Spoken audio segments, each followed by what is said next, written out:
Iyang yung tanan sa pagpaglingkod.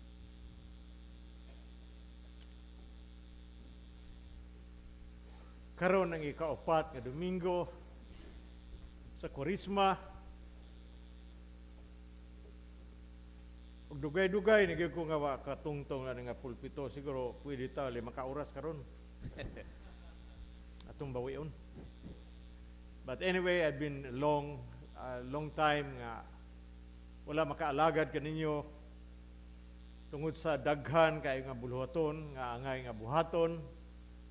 Dili lang na kini nga simbahan akong gialagaran, kundi ang katibukan sa Asia. Ug usa pa operahan ko last Wednesday pero madayon kay tungod sa wala ko'y swab test. So again, I will be back sa Cebu this coming Friday para niini nga operasyon kay gadubli gyud ang akong pananaw, no? Ang mga gwapa, nagwapag samot. Gaduhaman. Mga gwapo, nagwapog samot. Duha naman kabaw pananaw na to. So I thank and praise God regarding sa among retreat. Usab ba ng mga pari, mga deacon, nga kini nga retreat, aghatag kanamo og kaisog o kadasig, no? Sa papangalaga diha sa Ginoo. I remember one time, in istorya ni Father Charles sa Cebu, siya, Bishop, nadasig ko, gini nga panahon. Naniadto mo, attend ko office of prayer, mag-celebrant late, kung pinreme, kaya di ko ganahan. But now I realize nga, nadasig ko. O, pasalamat sa imong encouragement, usahay, nga naghatag na ako kadasig sa pagpangalagad, murasag na rinyo sa iyang pagpangalagad sa Ginoo. Now, karong kabuntagon, mag-hisgot da about the prodigal son.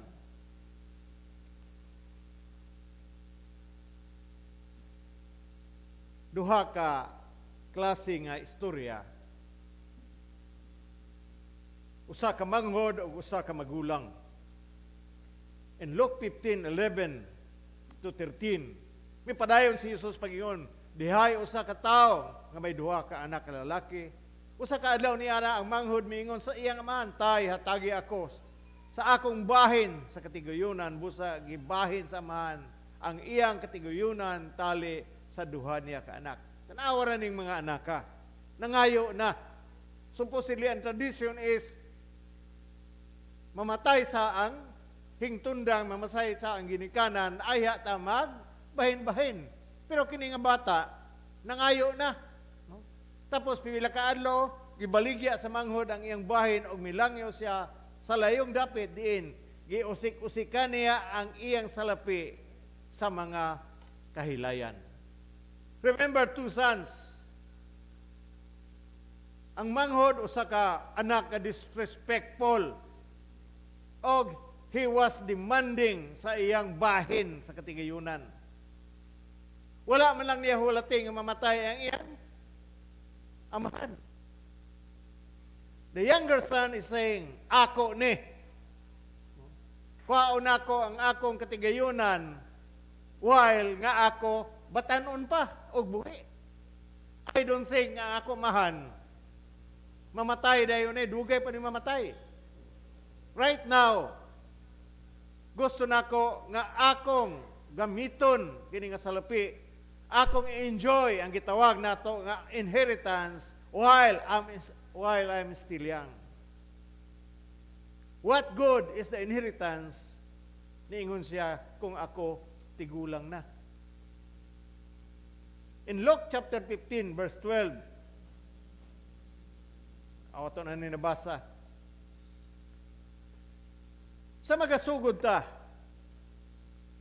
sa pagpuyo outside, gawas sa imong pamilya, gawas sa imong amahan, nga wala diya sa goal sa usa ka amahan, para kanato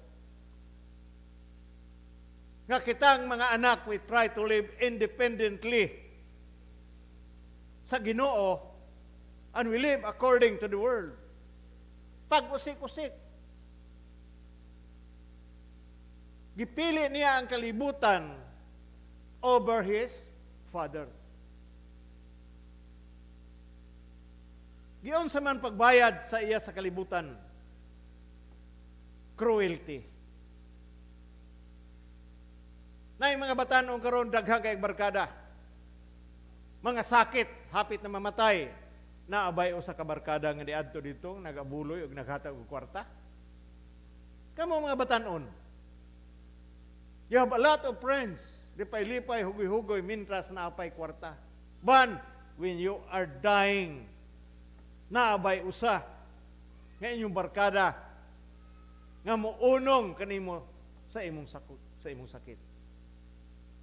The world, ang kalibutan, mobayad kanimo sa may tubag, cruelty. Resulta, naabay iyang mga amigo nga barkada nga miunong kaniya nga nakakaon siya sapal sa baboy. Naabay ni ingon nga barkada, sige, kita nilang duha bay ug kuan bay, kaon sa sapal sa baboy. Kini nga batanon was forced to work nga usa ka estranghero.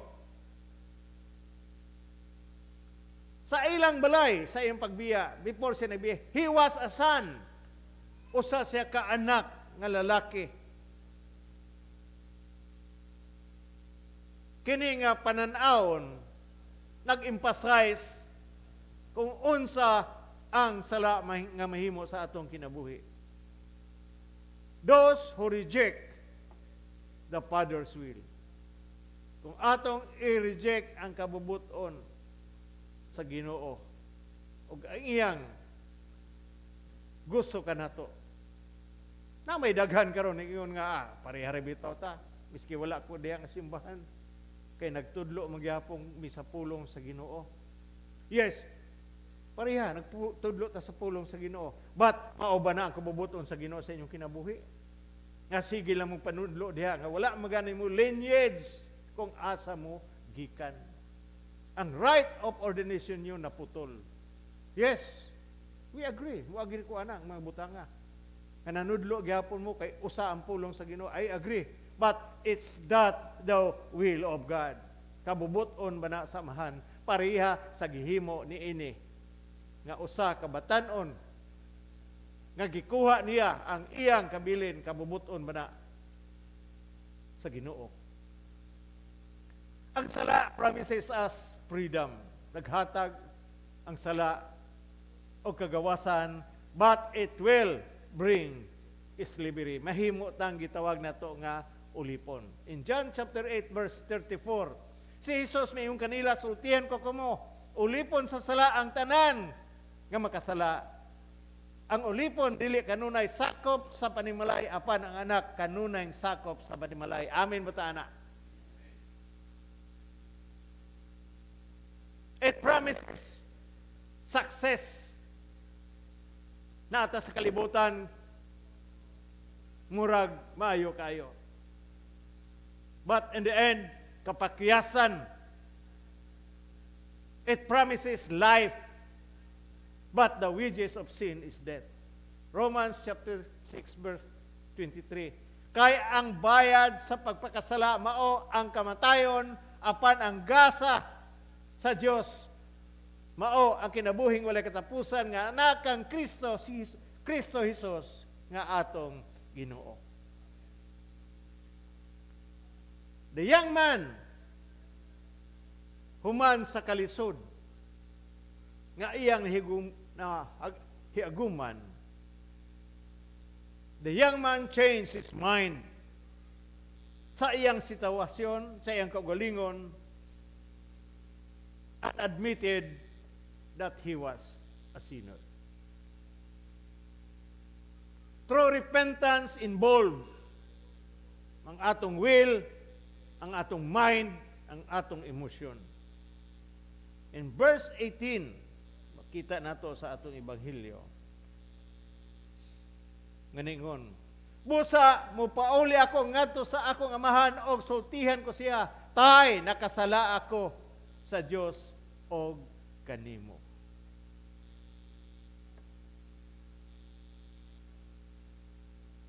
Murang gusto sa Ginoo. In verse 18, I will arise, I will go, I will say. Mupahawa ko dinhi, mupaulit ko, og sultihan ako ang kumantay, pasaylo ako. Maybe ang atong gitawag nato nga resolution may be noble, but unless atong pag-aaksyonan, they can never bring good to us. Dili di makapahimo kanato nga maayo. If repentance is truly the work of God in Acts chapter 11 verse 18, sa ilang pagkadungog niini mihunong sila pagsaway o gidayeg nila ang Dios sa pag-ingon. Ang Dios naghatag usab di ay ngadto sa mga dili Hudyo og higayon sa paginulsol aron sila maluwas. Truly, repentance is needed. Kung kita makasasala, musunod ta sa Ginoo, and put the saving faith in Jesus Christ. Acts chapter 20, verse 20. Okay na, kaligtaan gamay. In John chapter 15, verse 20, katong basahon, busang milakal siya umipauli ngadto sa iyang amahan. Apan layo pagani kayo, sa ilang balay nakakita na ang iyang amahan kaniya. Naluoy siya sa iyang anak umidagan ngadto sa pagtagbo kaniya ug unya migakos ug mihalok kaniya. In the East, old men do not run, yet the father ran to him sa iyang anak. This is the attitude of our Heavenly Father towards sinners. Muni attitude sa atong amahan nga tuah sa langit. Nga bisag unsa nato ka makasala, naghatag siya og paglaom og kapasayloan. Labi na kita diri sa kalibutan karon, murag lisod kay mo pasaylo. It's hard really to forgive. Ug kanunay ko mo istorya nini, ug balik ko nako pag istorya. One time during my high school days, among gidala ang among inahan dito sa hospital sa G.R. Borja para operahan siya sa ovary. Nagako may antiyan ovary. O general anesthesia to. Kihatagan na mo kwarta ako magulang. O palit ito, kanang muni palita, dextrose tanan, palita. Kaya operahan siya, tambal lang ang hulatan niya.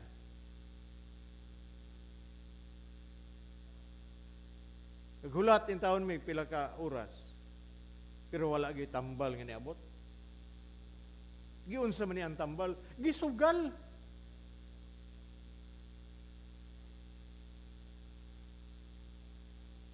Sa may inyo bation. Pero I admire may amahan. Kalma kay akong daddy. Sa palit lang mo utro og tambal. Palit ni utro og tambal, then we proceed. Kaya kung inahan to na mas operating room, anang alang mo ingon ta nga ay lang sa sir, di lang sa tabang paopera. But what we call that's the mercy of God. Siguro ang uban nato di nato pasayloon basig tigbaso pa nato na gukdon pa nato sanggot sa iyang gihimo. Pero nakita na ako sa akong amahan, si Mundoy. Kalma na sa daddy. Niya, maingon lang siya dayon nga medyo butan ako, nahimo na akong pare, nahimo na akong obispo, pastor. Ngayon lang siya nga,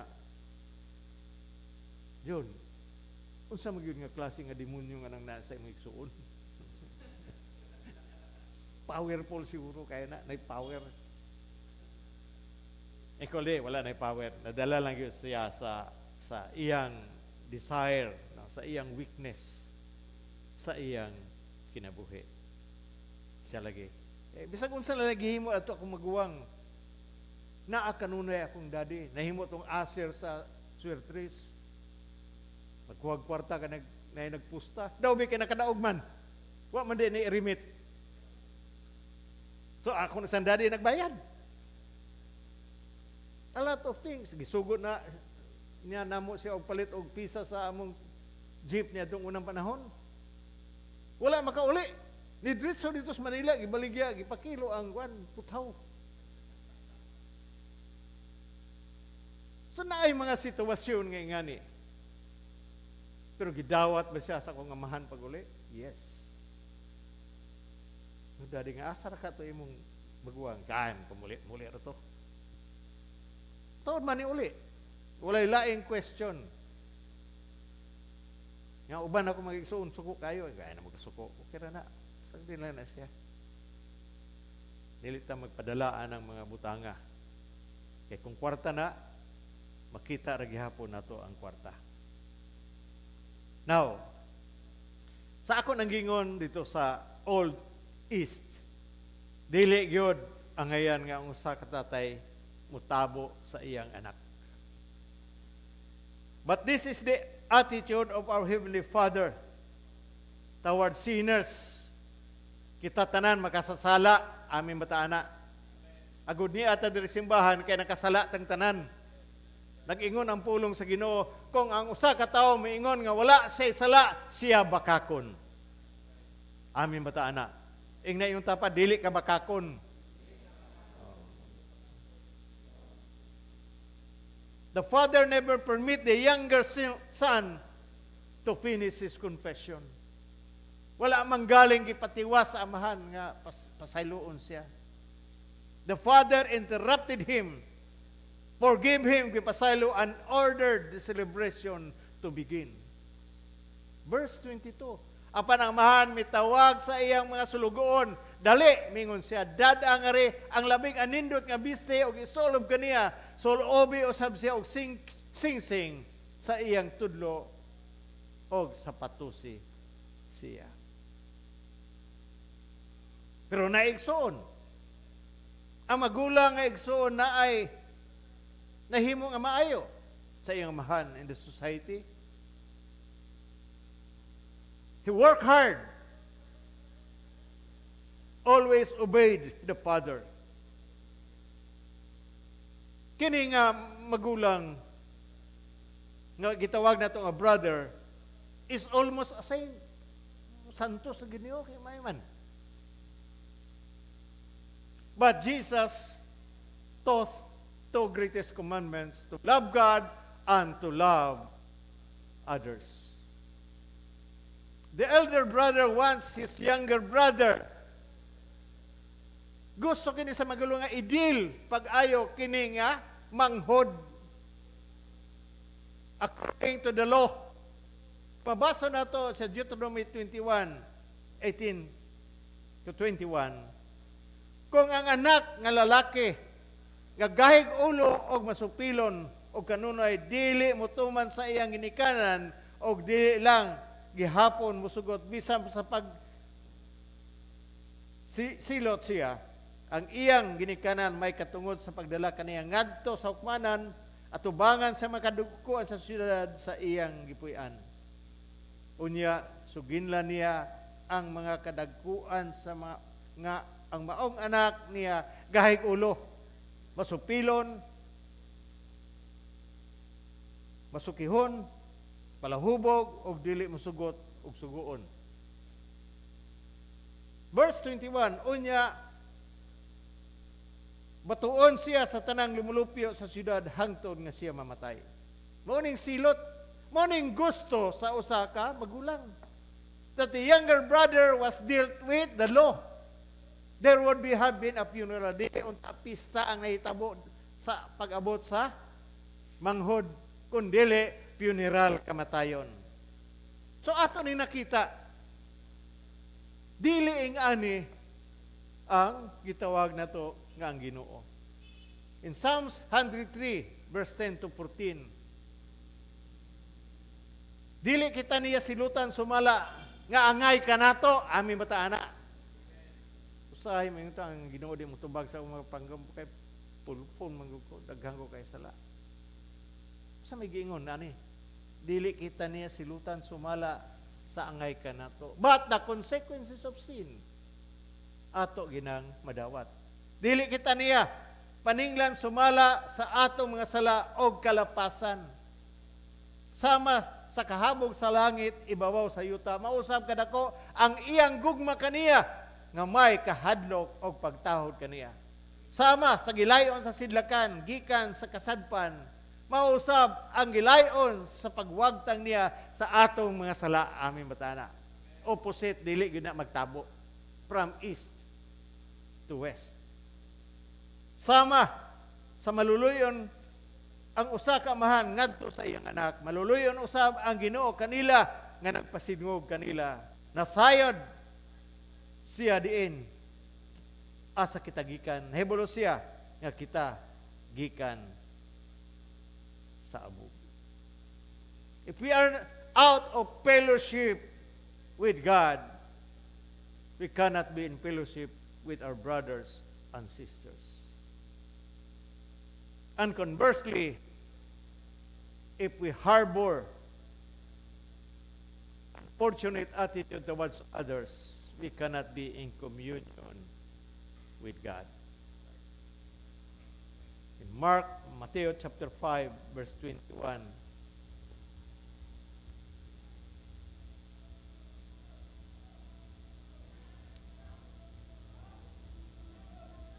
nasayod ka mo nga ang tao, giingnan kaniadto, ayaw pagpatay, ang pagpatay, manubag ni ini ang hukanan.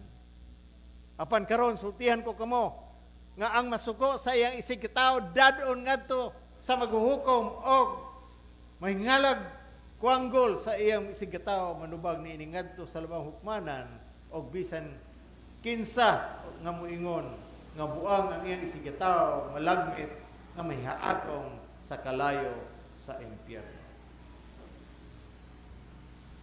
Mungin ito usahay nga dili ko makapasaylo. Ang tubag, wala ka ba makasala? We easily judge people. Di man ini. Kita nga ni adili nga kongregasyon, ayaw din mo paghukom sa usa ka tao. Ayaw kita nga magbutang-butang ta sa atong isig ka tao. Kay naa ka sa gawas. Instead that we will mo-join ta sa gitawag nga feasting nga gihimo sa usa ka mahan pag-uli sa iyang anak. Our hope is in God. Dili ta balibaran sa Ginoo bisag unsa mga sala nga atong gihimo.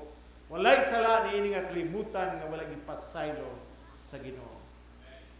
Our Heavenly Father is there waiting for us. Nga mo yung duol kanako and I will forgive you. Don't stand outside. Come and enjoy the feast. Mo na atong i-enjoy atong dawaton ang dugo ug lawas ni Kristo sa atong tagsa-tagsa ka kinabuhi. Don't mind other people. Hindi sila makapasaylong ka na to, that's their problem. Pero kita, atong ihatag ang atong kapasayloan sa mga tao nga nakasala ka na to. Tuah, like a prodigal son. The word sa second reading, kung kamo nahiusa kang Kristo, bag-o na kamong nilalang ang daan, milabay na o miabot ang bago. You are new in Christ. Mo na atong kamatimanan. Mao kanang ebanghelyo, gihangyo tanan.